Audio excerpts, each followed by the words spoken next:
Hey, welcome back, everybody. So, this is going to be the watch list for Monday, August 11th. Let's go ahead and start as we always do with the economic news. Good thing is there's nothing to report on Monday, August 11th, so it should be fairly calm in the market unless we see some political news coming out overnight between Sunday and Monday market open. Tuesday, we are going to start to see some more inflation data, and that's kind of what the market is just hinging everything on. Right now, inflation has been contained. However, we are seeing more and more companies talk about it during their earnings release, and they are getting slammed to the downside. I'm going to review a couple of those with you this morning that were actually announcements from last week. So on Tuesday, before the market opens, we're going to have CPI, which is the consumer price index. So is inflation holding steady? Is it starting to move up? We know tariffs are now, for the most part, in full effect. So businesses have to start paying the tariff rates dependent upon the administration's guidelines. And are they going to do one of two things? One, they're going to either eat it and take it in profits, right? Which is going to reduce the overall profitability of the company. That's going to bring down the revenue. It's going to bring down the EPS. So that could be a trickle effect going into Q4 when they announce Q3 results. So I think it's going to be definitely a wild ride between now and the end of the year, providing that tariffs stay in play. Now, if they get pulled off the table, then that will be a completely different story. But we've been kicking this can down the road long enough, but right now they are in place. So we're going to want to watch CPI. We are going to have some Fed governors that are going to be speaking. Don't anticipate that they're going to really move the market too much. For the most part, there's only two that had felt that they should be lowering rates, whereas the rest of them said that rates should be staying the same. Wednesday, again, nothing really good going on. Some Fed speak, not too concerned that it's going to move the market. Thursday, again, what we're going to want to watch here is going to be jobless claims. So they have been on the rise. So again, remember, the Fed's mandate is twofold. One, maintain maximum employment. Two, control overall inflationary pressures. So we are going to have jobless claims at 8:30 in the morning before the market opens. Then we have the PPI and the core PPI, and then the year over year. So the producer price index is what is happening to the cost of raw goods and services and materials that go into manufacturing the products that we consume. So we're going to want to watch and see, is it costing manufacturers more money to make that pair of shoes, to make that cell phone, to make that water bottle, right? Whatever it is, because if they are reporting higher costs, again, they have one of two decisions: either eat it out of profitability or pass it on to consumers. Friday, we're going to finish up the week with some U.S. retail sales, so we'll see how the overall economy is doing. We will also have our import prices, and obviously imports have slowed dramatically from where they've been because, again, due to tariffs. So we'll see if that really comes into play. And then we're going to have some consumer sentiment. So this has actually been a market mover in the past, so I would definitely keep an eye on this. Now, the interesting thing about consumer sentiment is it was going down, down, down, and then about a month and a half ago, we saw it rebound back to the upside. So that was definitely a market mover on the day that that came out. So always be aware of news that when it's going to drop, you probably do not want to be in an open position. Now, earnings is still moving forward. We have not too many really big names that are going to move the market this week. There's only a few that I would probably keep a close eye on. One of them has been the high flyer Kava, which is going to be after the market close on Tuesday. Wednesday, a big market mover is going to be CSCO. Now, this one we're going to look at the charts on because I want to show you something interesting with this one that we might be able to take a trade off of. And then Applied Materials, right? Materials have been a big talking point about what's going on in the administration. So other than that, we'll still have NVDA coming up. I think that's another week out, which will be a huge market mover. And I'll be sure to point that out in future installments of the watch list. But that's kind of where we stand with news. So let's go ahead and take a look at some charts. I'm going to start out with the ETFs, SPY and QQQ.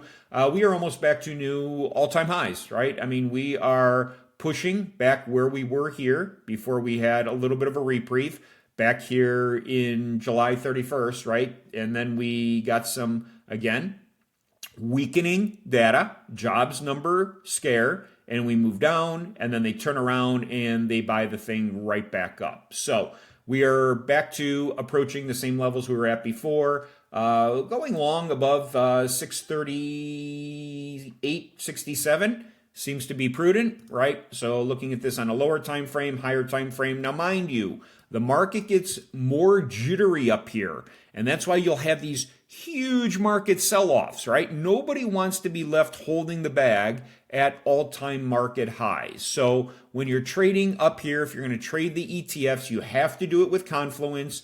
You have to watch SPY. You have to watch QQQ, okay? But you could kind of see where I'm grabbing my levels from, which were prior pivots.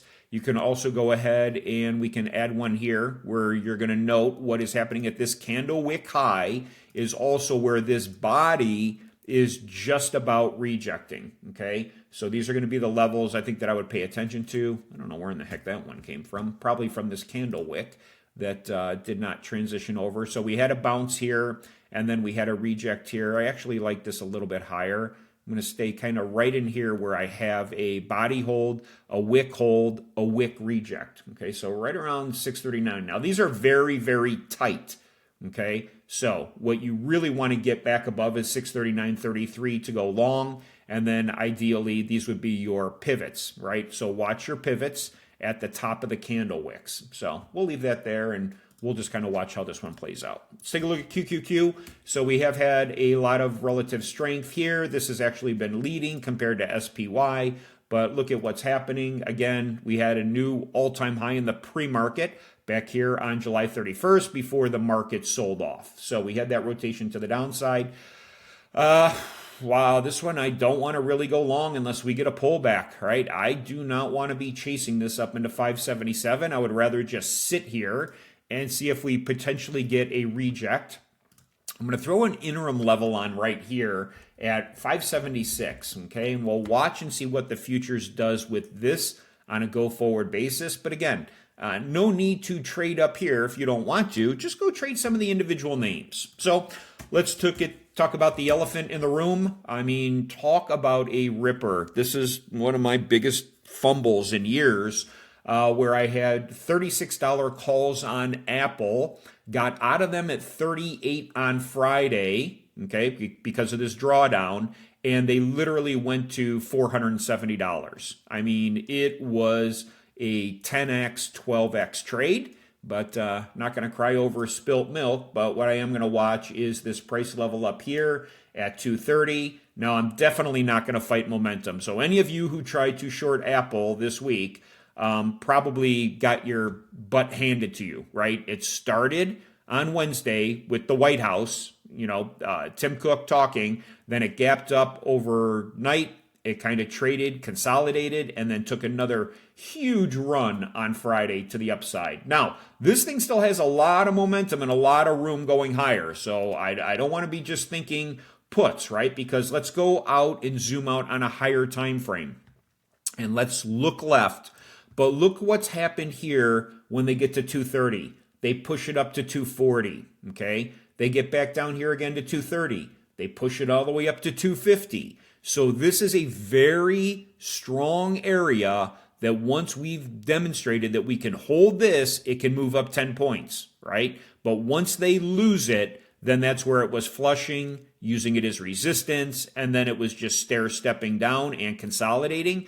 But we are now back to kind of a moment of truth. So this 230 price level, if they get above it with some momentum and strength, I think this thing potentially could keep going up dramatically higher, right? So is this the sector rotation that has been underbid the entire time?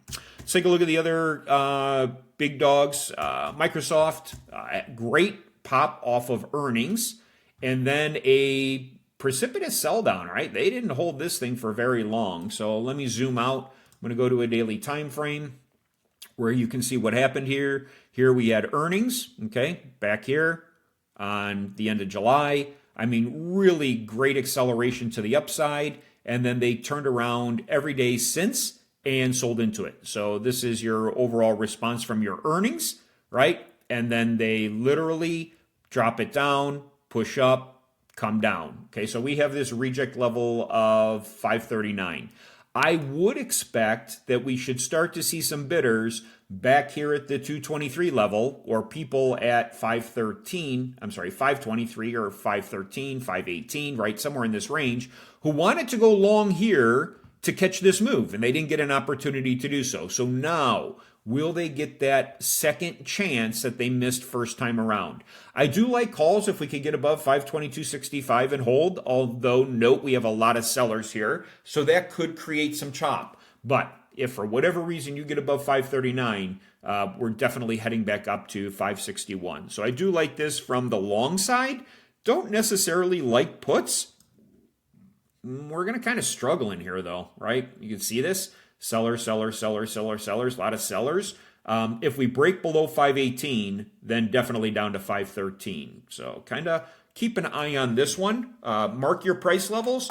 And then something very simple to do is when we get down here, right, just add an alert on this horizontal ray, okay? So once it gets here, if it crosses it, let's create an alert, and it will notify us to come take a look. Let's take a look at NVDA. Another huge market cap stock, right? Making new all-time highs. So it did hit its all-time highs here pretty much in the pre-market. I didn't mark these out. Reason being is volume is usually so low. Price is more erratic, but I did take this all-time high here that was at the market open. They pushed it up on Thursday, failed it, pushed it up on Friday, failed it. So now we are trading back and forth here. So I'm not opposed if the market is weak to take a put at 183.30 or taking a bounce at 181.77. Okay, those are my levels for that. The other market mover, AMD, again, nice sell-off after earnings. Okay, so I had a trend line here. I shared with you guys on the video that if we break to the downside, you could look for puts. So we'll go ahead and remove that. That was definitely a fantastic put trade that played out over 2 days. Earnings, they sold it off on good earnings because they have to reimagine parts of the company for AI. But now we are coming back up to this 172. Now, this one has had a lot of volatility intraday, right? Intraday, push it up, sell it off, buy it up. Intraday, sell it off, buy it up, sell it off, buy it up again. So this is a great one for options traders. So if you're going to hold, right, 172.33 with some strength in the market, go long. Now, puts. You can take puts, but you have to understand that they could be very short-lived down here around this 170 level, because as you get into the demand, right, you're going to get the bounce. You're going to have some bumper to push this higher where your trade, or you'll want to at least put your stops and profits. But we fail below 170, then we definitely have room to 167 and even further from there. So 163, 162, and that's where it pushed down after earnings, right? So after earnings, it pushed up, came all the way down here to 158. So just note these overall price levels and then just trade them accordingly. Another ripper this week was Tesla. So Tesla back up, I believe, to that 230 level, if I'm not mistaken. Let's take a look. Yep, 330, sorry, off by $100 there. Another great ripper. This one had some negative impact on Lyft, that they were approved for a longer term extension on their robo-taxis in Texas. So more automation is coming into play. No really good news to say event-wise, but watch this for the consolidation, right? But this is bullish consolidation when you're consolidating at a price level, right? This is not bearish. When it keeps pushing up, pushing up, pushing up, it's eating into these sellers. And if it can get above it, then it will be able to gap and go all the way up to the next level. So I would watch this for some bullishness. Potential reject here at 332.01, right? It had a hard time holding up here. You can see we have overlapping sellers, 30-minute, 1 hour, 45-minute, 1 day. So it's fairly heavy resistance up here. But again, weakness, take the put trade. Strength, you're going to have to probably be a little bit more patient on this one. Let's take a look at from an earnings. I did mention that CSCO is going to be earning announcing earnings. Now look at this one. This one's intriguing from the perspective of that you're looking at these new highs, but you have to go back literally in time to see when was it at this price level. And it was actually in Y2K, the year 2000. So for 25 years, if you bought up here, you had to literally sit and wait for this thing to move higher. Now, it did pick up some steam here in 19, right before we started to get pre-COVID, right? Pushed down, pushed back up into COVID, sold off. So we have some really good levels to at least be able to trade off of. From my perspective in this stock, do I think we're coming back down here to 37 bucks? I don't, but it's a level on the charts, and they have earnings coming up. Okay, so this is again something that's been under-owned for probably 25 years. Could this be your catalyst, like what we just saw in Apple, right? Where it's so under-owned because of such awful performance to the relative market that nobody wants it. But now all of a sudden, does this thing seem to pick up some steam? Now, I wouldn't short it. Why? Let's do this. Let's go back and look at this on a monthly basis. And when you see this, maybe I'll go out a little further, but they have not missed earnings for literally ever, right? Here's all their earnings. Look at this. Beat. I mean, they have beat earnings going all the way back to when it was reported back in 17. I mean, so for almost a decade, they kept beating earnings. So why would I think that they're going to miss earnings now? Now, is it possible? Surely is. But I think this thing is so undervalued that you're going to get buyers to step in. So I do like calls on this one. I might even take a gamble on this one and, take some $70, $75, $77 calls. I'd have to see what the options chains are for earnings, right? But this thing is now actually coming back to life. So could this be a catalyst to go higher? Now, what I would really love to see us do is pull back to the 69.53, which is a prior all-time, one of the all-time highs, and for us to move back to the upside. So keep an eye on that one. I did speak of Applied Materials. This is another one that, again, has been in the news. We are right at a great price level to go long. These things are going to be a little bit more expensive, right, because the stock's $185. But if we get above this 185 and hold 185.11, definitely like calls up to the $200 level, and I'd probably play the 190, 195, or $200 calls. Just see what they are. We do have earnings coming up, so again, be cognizant of that earnings date, but materials has been a hot commodity. No pun intended, right? So look at this prior pivot, reject, prior pivot, same price, reject. Where are we at? Same thing. If I were to draw this line left, which I can easily do, right? You can see where we were rejecting and now where we are essentially holding, okay? So always look left, right? Reject, reject, rejecting here. We're pretty much right on the money with this thing, and we have buyers below us. So I like calls on the market open. So I'm going to watch this one as well. Let's look at three more earnings that just got decimated. One is going to be Trade Desk, okay? This has been holding this bounce level. This one is probably a longer-term swing trade for those of you that maybe want to go out 30 days.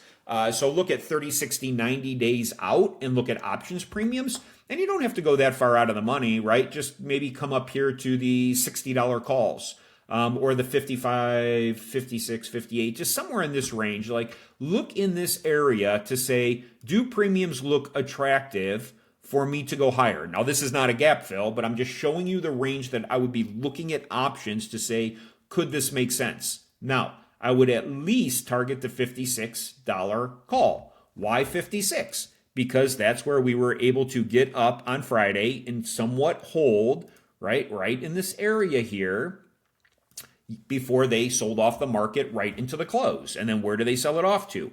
back to the price level. So your first price target would be about $56. They probably shouldn't be too darn expensive, but this stock has dropped 30% 3 times in the past year. Now, they did beat on earnings, but it was their guidance that the market didn't like. So this one, again, I think is a really good potential trade to the upside. Let's take a look at another one that got decimated, beat on earnings, but again, tariff issues, right? So CROX, I don't know who's wearing these all the time. I do have a pair, occasionally put them on. And but they beat on earnings, they beat on revenue. But look at how the market just destroyed this stock. It had closed at 105. It's now trading at 75. So a 33% drop to the downside. But we're holding this price level on Thursday, on Friday. Let's watch it Monday. Again, just go out 30, 60, 90 days, target some calls, right? Probably for the $80 level. I think this is good opportunity in a strong market. And then the final one that I want to look at is Block, which is XYZ. I don't know why they ever came up with that ticker. But again, same exact thing, right? They had earnings. They disappointed, okay? So they missed on revenue. They missed on earnings. This company was trashed after the last earnings, and then they rallied it all the way up because it was going to be included in the ETF, right? So look at how they've missed 1, 2, 3, 4 times. So the last time they missed, they did the exact same thing. They sold it from 55 all the way down into the 40s. Okay, so let's zoom in here. You'll be able to see this. This was the prior earnings, right? It was up here at 59. They sold it all the way down to 44.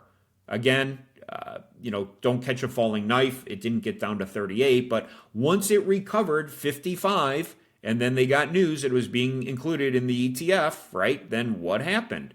It moved higher, and then a big miss on the earnings, and they sold it right back down. Now, this is another great example, guys, and it wouldn't really be relative per se now, but this is where, again, I share all the time, when you have a gap fill, it acts like a super magnet to drag the stock down. And what is it doing? It literally came down and filled the gap. Okay, then you had earnings, so it moved back up through the gap. So when you got a stock coming down and it starts to get near the gap, it's going to act as a magnet. And then it marched up the next few days because we're on a daily chart. They get earnings right here, trash it. Where do they trash it back to? Back to, again, the bottom of the gap. This is where, right, your liquidity is sitting. So this we could even take and draw right here.